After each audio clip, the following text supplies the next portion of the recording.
Welcome in to the Uncovered series. We've got another special thing going on tonight. We have BZ and Marcus representing the Steelers Uncovered, and you've got your boy Johnny Fantasy Picasso for the Broncos Uncovered. And we're doing a collab show ahead of week 2.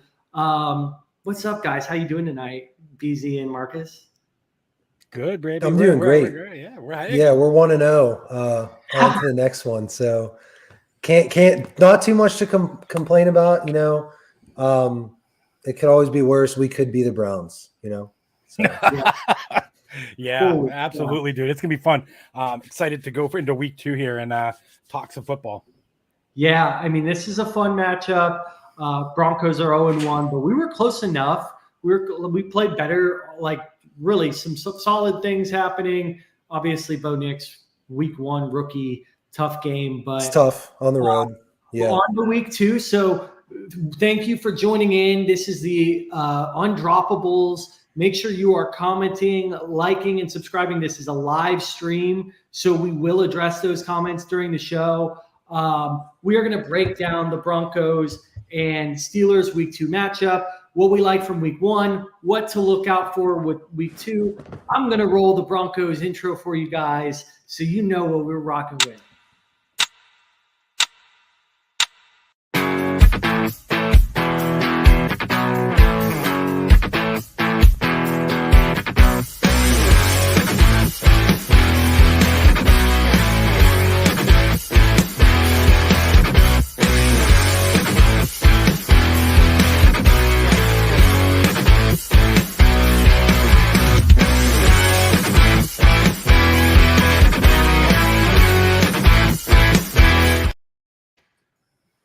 Broncos have been practicing their safety game, and I got to update that intro, get some safeties in there because that's all we had going on last game. I don't know if you guys saw that. We had 2 safeties. 2 in the first half. I swear there was a couple replay someone showed of that. So, but I can't just let me roll away with the Broncos intro. I want to do that. I'm going to maybe get some safeties in there, but for now, let's get Marcus and BZ the Steelers intro. Yeah, I mean that intro was fire, but we would be remiss if the Steelers didn't play. Did you notice there was very little highlights in it? It was just 2 plays. That was it. I mean, it's plays and some celebration. All right, here we go, baby. Steelers intro.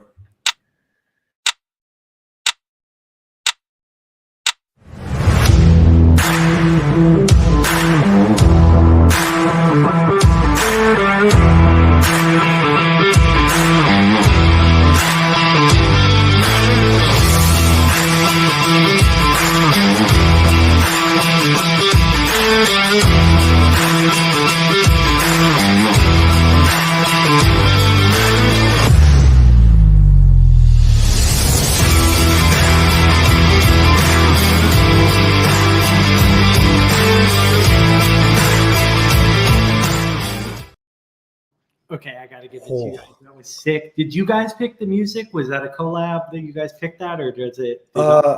It's generic music from some app. I don't even remember what it's called, but I found it and I was like, yeah. Banging. Oh, you muted yourself. Jalen Warren jumping somebody to some generic music. I mean, that gets me fired up, right? So TJ Watt in that highlight, we'll certainly be talking about him tonight. Top of the show sheet, got to call it out. I called it out last week against the Seahawks, and this is kind of a fun ride I'm waving. There's a common thread here between the Seahawks, the Broncos, and the Pittsburgh Steelers, and that is the wave of Russell Wilson. And I asked the same question last week, and I'll ask it to you guys. I asked the Seahawks Uncovered, is Russ a goof? And their answer was like, no, that guy won us a Super Bowl. I clearly have a very jaded view of him as a Broncos fan who we are still paying a ton of money to not even play for us. What do you guys think? Is Russ a goof?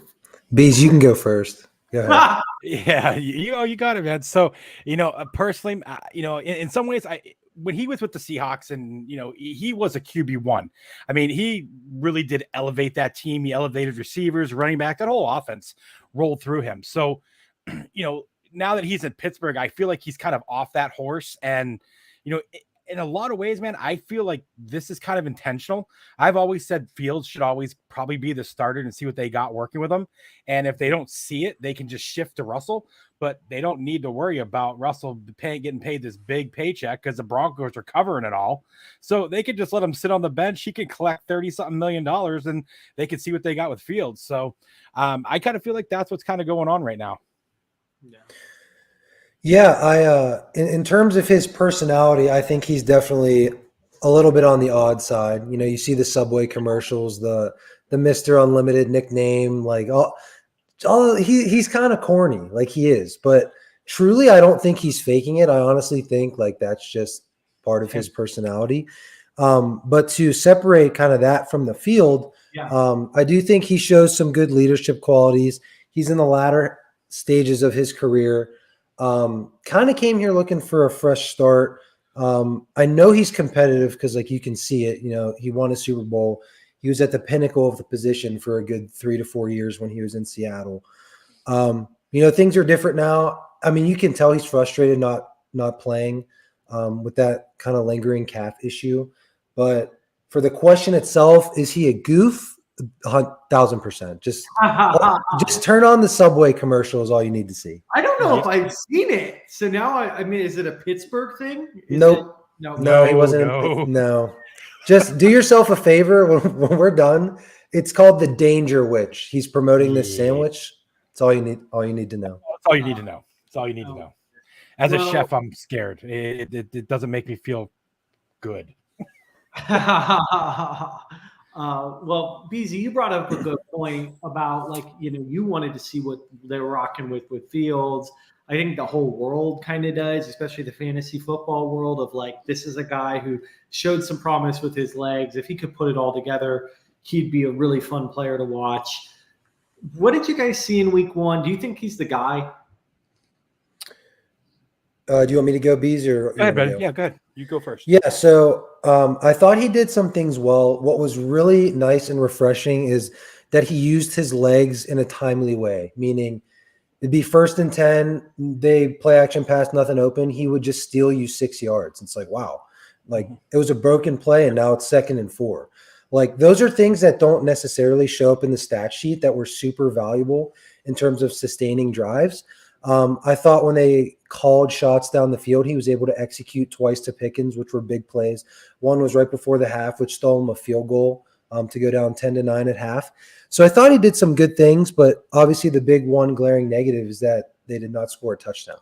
So I think we need to see a little bit more. I don't know that you can say just because they won, he solidified the starting job because they didn't score. So he's going to have to show, I think, a little bit more in Denver to keep a firm grip on that spot, while Russ, recovers. Do you agree, BZ, or no? Yeah, no, like I said, I mean, he gives us the best opportunity to win, and he can elevate that offense a lot better than Russ can. We do not have this star-studded wide receiver room and all these guys out there. So, Fields, his biggest, the dynamic of it is his legs. So he can kind of move that in 2 different directions, where Russ at this stage is pretty much just going to be throwing. Now they both got big arms, so either one can huck it downfield. But Fields overall has the highest upside, fantasy and real life. I think they got to roll them, and if they keep winning, you'll just see him continue throughout the year. Interesting. Yeah, you just, to your point, the production wasn't there, but I think week 1, everybody seemed to be working out the kinks. I watch Red Zone on Sunday. I feel like that's the best way to take it all in. I think they said something along, they might not have brought this up till Sunday Night Football, but someone said like 36 or something touchdowns passing through the air, and the average last year was like 60. Everybody seemed to be kind of working out some kinks, and you got to just associate that with like week 1. And it seems like teams are getting more and more used to like not really playing the preseason, or like with Brandon Ayuk, and all these other players, if they're not getting paid exactly what they want and how they want, they're not showing up to practice. They're not practicing, right? Increasing that kind of curve of like, okay, it's the regular season and we have to get up to speed. So I really like what you said, Marcus. Like, he showed some good things and turned maybe broken plays. And so really cool that you bring up some of those things that maybe the average viewer or someone who wasn't watching the full game wouldn't have taken in. For me, it was all about Bo Nix with the Broncos last week, right, against the Seahawks. And I kind of teased it at the top of the show. He looked like a rookie in his first week. I mean, he threw one interception that was just flat out awful. You know what I mean? He's throwing it into like quadruple coverage. There was a couple more that could have been like that, but they clocked him as like the fastest quarterback this last week. He did rush. I saw that with his legs. And I do think really his receivers and stuff didn't do him any favors. And I'll touch more on that a little later in the show.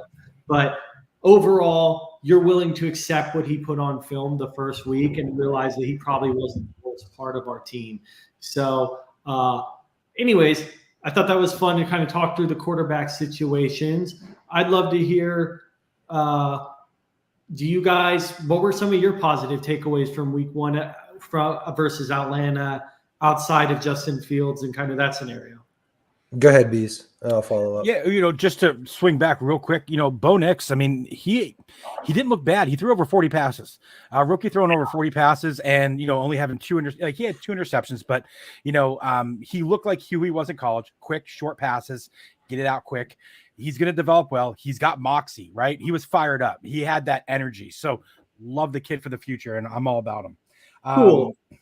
Pittsburgh, the positives from the takeaway, I mean, I would say, the defense was probably, like the biggest thing we were watching. Like it started off a little bit slow, but they looked pretty damn good as the game continued on. Joey Porter pretty much shut down. Drake London. There we go. Thank you. I just drew a blank, but he pretty much just shut him down. Like, I mean, that's secondary. Yeah, I know. Like that secondary that has always been a weakness finally looked like a strength. And with the front seven being the way it is, it looks like it's going to be a pretty dominant defense this year. And then, I mean, Najee didn't run great, but I mean, he ran, it looked a little bit better than it was. I mean, again, you've seen a lot of the similarities to that offense from last year. I do think it'll become more dynamic as you go, but George Pickens is probably my biggest,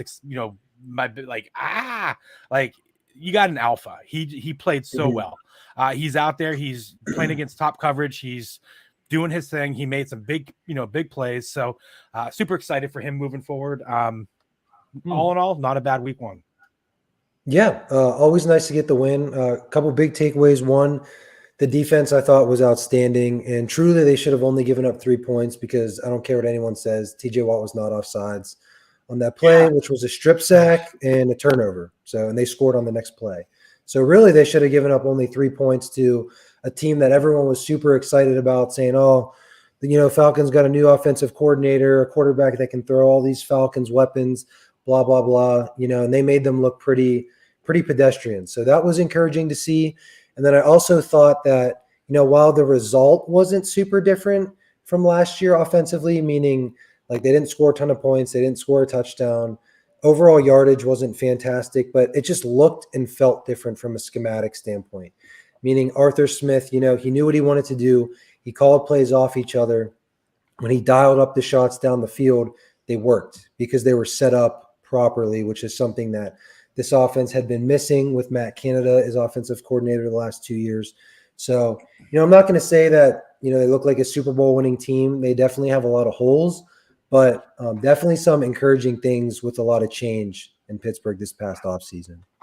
Yeah, the Falcons look bad. Like guys look good on defense, but that was one of the main teams that I was talking about, like looked rusty, right? Didn't look well-oiled at all, especially you think, they've got this offensive coordinator from the Rams. They've got Kirk Cousins. Like, this is going to be a high-powered offense.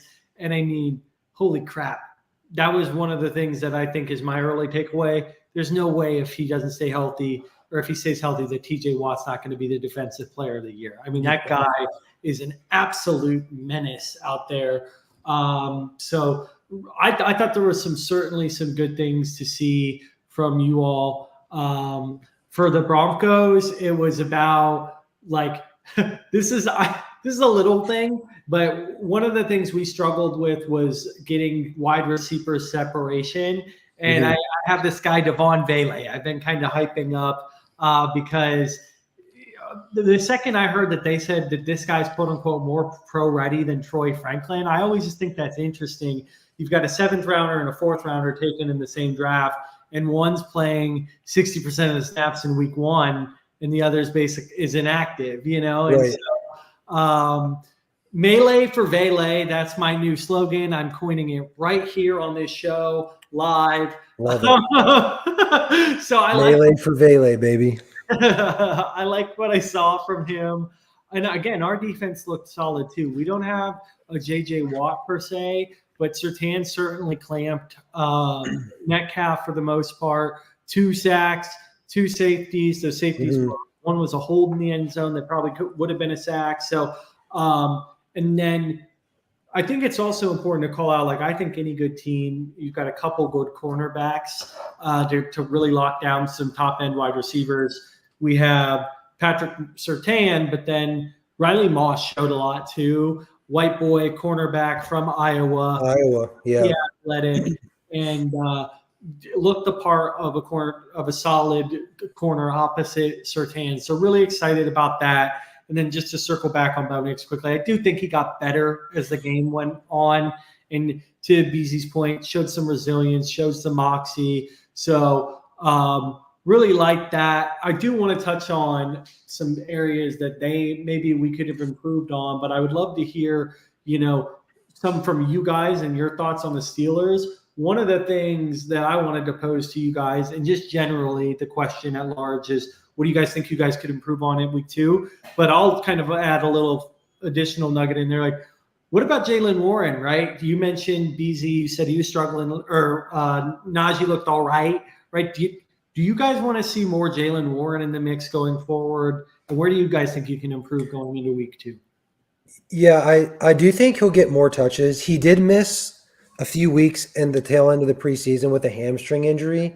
So I got to believe that they're just playing it cautious, knowing that they still do have Najee and Cordero Patterson to spell him. It's a 17-game season now, and there's no need to try to rush him back into a full workload, knowing that it's a very easily re-injured muscle.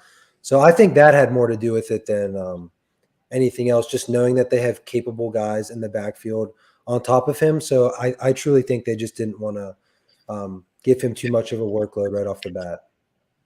Yeah, I would agree with that.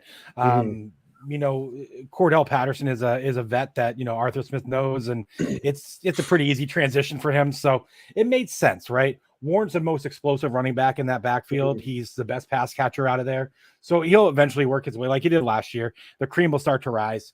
But, Najee is no slouch. I mean, he always kind of starts off slow, and then in like that second half, he starts really kind of like picking up his yards per carry and all that stuff. So I would say probably biggest improvements for me is really watching that wide receiver room outside of George Pickens. They really need somebody else to step up. I mean, hopefully Roman Wilson gets back on the field this week. We can see we've gotten that young man. Van Jefferson, Calvin Austin, it didn't really look like they were really doing much out there. It just seemed you just weren't getting, it wasn't really going, the balls were only going to Pickens is really where the biggest target was at, him and Freiermuth. Even Darnell Washington, I was hoping to see a little bit more of him in there. But it looks like Nicole Pruitt's got him kind of locked into the 3rd spot at this point. So somebody really needs to step up. That offense needs to be able to open up for this team to get better. They can't play that, conservative game, all season. It's not going to work.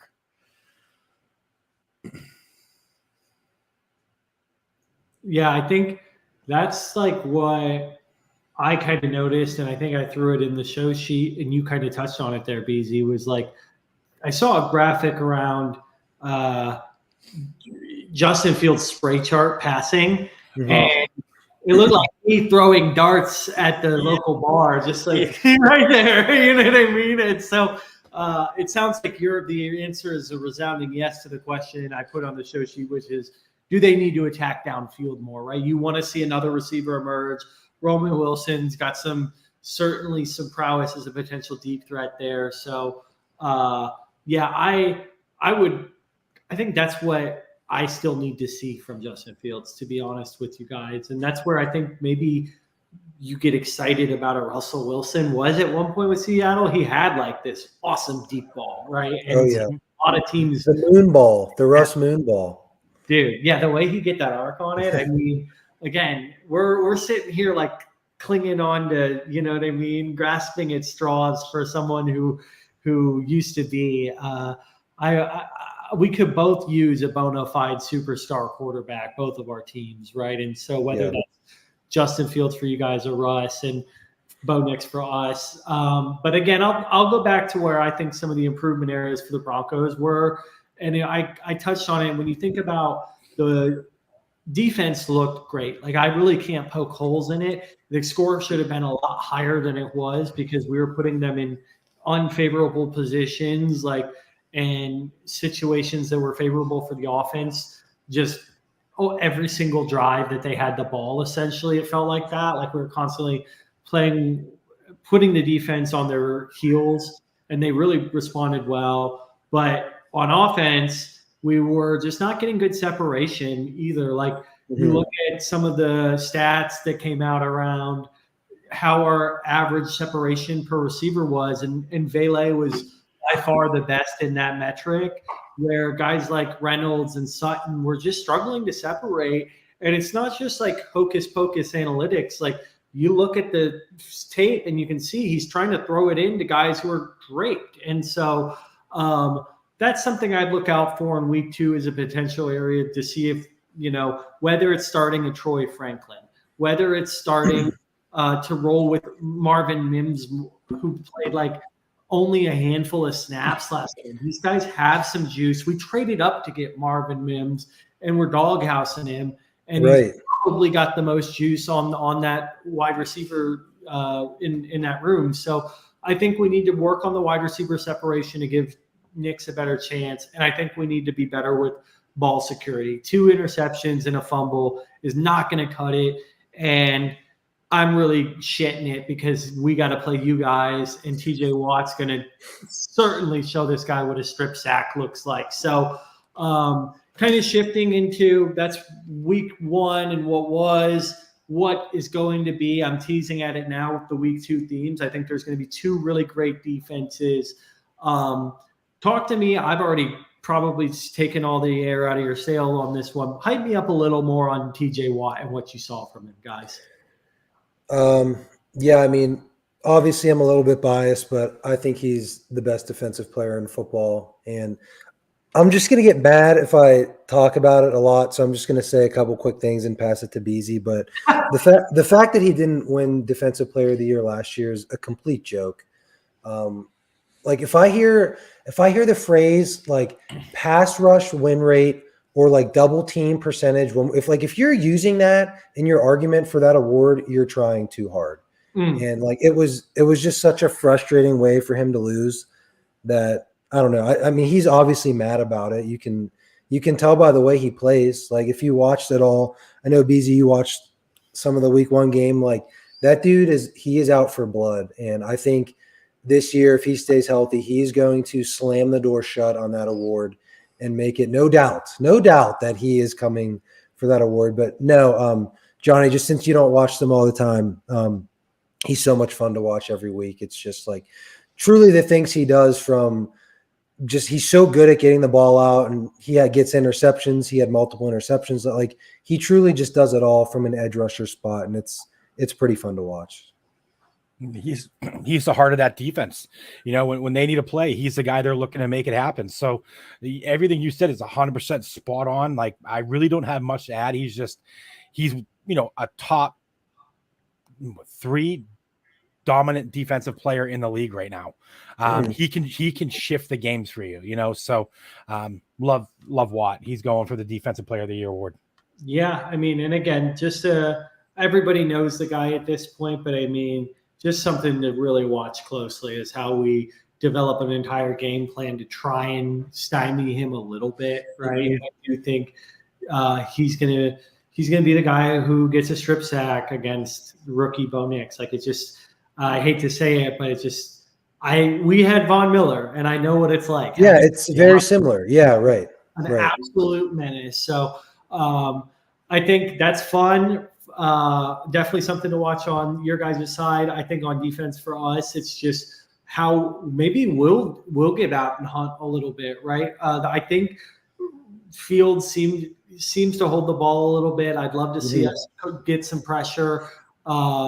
You have a pair of good edge rushers yourself with Browning and I like Denver's defense a lot, just as a big like football junkie in general. You got Singleton. I like PJ Locke in the secondary. You have Surtain. Like, I don't know. Singleton's always around the ball. I don't know how it's viewed about him. The ball, but he misses like dude, I agree. Like lead the league in tackles and shit like that. But then it's like when you watch the tape of like the big run that embarrasses your team, it's him like getting run over by Kenneth Walker on his way to 10 yards in the end. So it's like, Singleton, it was a Broncos move to me. Like instead of getting a Patrick Willis-esque guy, we get like the guy who, the Eagles are like, we don't want to build around this guy. So anyways, but I appreciate that. Don't get me wrong. Like I think we have a mean defense, and I do agree. Like I got to lean on him, and he's going to probably lead our team in tackles every week, but he seems to miss them when they matter. And I think that's something he could, get a little bit better at. It's just consistency. But who am I to judge? Like I'm never going to lower my head and run through the middle of a line trying to tackle Kenneth Walker. Right. So I will be, I had this on the show sheet. I think it's kind of determined at this point. Will Russ play? Probably not. But he's already out, I think. Yeah. Okay. They've already named Fields a starter for week 2, so you're going to see Fields this week. Okay. So certainly then if you're watching the show, act accordingly. I'm making sure I don't have him on any rosters right now. Because I thought Russ was going to be the starter, right? Based on I wanted to see the revenge game. I really did. I really wanted to see. I know. This is just everybody hates it. It's not good for you guys. It's not good for Broncos fans. It's really not good for the rest of football because everybody would have loved. Everyone would have tuned in. Yeah, it's just a game, right? But and that's actually a fun. I'm glad you brought that up, Marcus, because it is an interesting little call out of like what could have been, right? Like how much crap would we be talking right now if like Russ was your quarterback and had like 3 touchdowns in week 1, or like the opposite and 2 interceptions, and I'm coming on my high horse, right? So, I think that it'll be a lot of fun to watch the game. And again, as a Broncos fan, I'll be looking for will Vele, Franklin, and Mims get more snaps. I think those are going to be the names I'm starting to see emerge. Sutton's not going anywhere, but I do think there was an area of improvement. And then I had this on the sheet. Will we see more Estime and potentially Blake Watson? Estime is on IR. Yeah. Blake Watson, baby. Here we go. Yeah, like I have been beating. If you watch the Broncos episodes, I just beat this drum. I'm like, this dude's got juice. He played at Memphis. Yeah, he ran a 4.39, dude. I mean, he's a quick. He's not a big boy, but he's got some speed and he's a hell of a receiver. So he kind of plays in the Knicks' game a little bit better. If he gets some role here, it'll be interesting to see what he does. He might be able to move McLaughlin out. Dude, and I've been hyping up McLaughlin, like, all-time NCAA leader rusher, all that stuff, does have receiving chops, but the tape didn't lie last week. Like, he was getting smacked. Yeah, he was getting smacked around. Yeah, not creating separation on those passing routes. And to your point, they really do have such a similar skill set in terms of like what their archetypes are as running backs. And I do think he's going to earn his way onto the field in some of that capacity too, even if it's not just to spell Javonte Williams on rushing downs. So certainly someone I'll be watching closely, especially with Estime headed to IR. So a lot of fun stuff to watch for this weekend. Let's close it out here, guys. What's the score prediction from you guys? All right, Beezy's going to be mad at me for saying this, but I've watched too much Steelers football to know. This is just like the most classic Steelers L coming of all. Like, it's like, they 1-0. They're playing a rookie quarterback who turned the ball over last week. Like, they have TJ Watt. They're fully healthy, this and that. They'll lose. It's like last year on the Thursday game when they were playing the 2-10 Patriots. I was like, they're going to lose this game. And then they go down 21-0. It's just like you can pick these games out. Like you can look at their schedule the whole year and be like, yeah, that's the one that they'll probably lose. And I don't know how, but like it'll be an ugly, disgusting game. Take the under if you're betting. I don't foresee a lot of points. And it's just going to be like the Steelers have so many chances to close the door and they just won't. Like they won't be able to get out of their own way. And then Denver will complete like 3 passes in the last 2 minutes and kick a game-winning field. It's something along those lines is what I'm expecting. There's a lot of Steelers fans that think they're just going to roll through and blow them out.